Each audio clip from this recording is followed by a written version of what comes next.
factory update.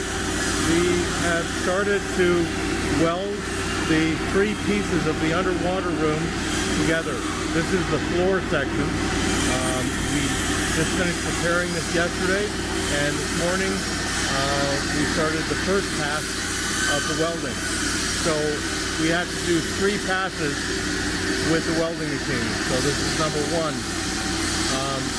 I think we should make pretty good progress on this today. I don't know if we'll get all three passes done on both these separate lines. You see there's one line here, and then there's a line here we have to go down as well.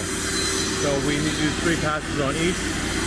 We just set up our, I don't know if you can see it here, but there's our time-lapse camera that was just set up right right there. So we're going to record this. Oh no, actually, it's right there. So we're going to make a time lapse of this, so you'll be able to see it moving on.